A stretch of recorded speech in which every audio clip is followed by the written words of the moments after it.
Napasakamay ng otoridad ang nakatalang top 1 most wanted person provincial level matapos maaresto ng Eastern Samar PNP sa Barangay Dapdap, Dolores, Eastern Samar.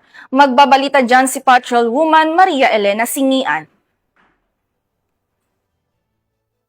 Ng mga autoridad ang nakatalagang top 1 provincial most wanted person sa kasong paglabag sa RA 7610 matapos mahuli sa Barangay Dapdap, Dolores, Eastern Samar. Bandang alas 7:50 ng umaga nang maaresto ang akusado ng mga tauhan ng 1st Eastern Samar Provincial Mobile Force Company kasamang Eastern Samar Provincial Intelligence Unit at Dolores Municipal Police Station sa bisa ng warrant of arrest para sa kasong paglabag sa Section 5B ng RA 7610 o Special Protection of Children Against Abuse, Exploitation and Discrimination Act na may nirekomendang piyansa na 200,000 pesos para sa pansamantalang kalayaan. Dinala ang akusado sa 1st Eastern Samar PMFC para sa kaukulang dokumentasyon at tamang disposisyon. Ang pagkakaaresto sa akusado ay bunga ng masusing operasyon ng kapulisan bilang bahagi ng kampanya laban sa kriminalidad sa ating bansa. Patunay ito ng pagsisikap ng pulisya na panatilihin ang kaayusan at mapatatag ang tiwala ng mamamayan. Dahil sa bagong Pilipinas, ang gusto ng pulis, ligtas ka.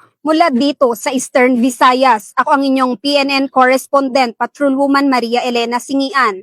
Alagad ng batas, tagataguyod ng balitang pulis.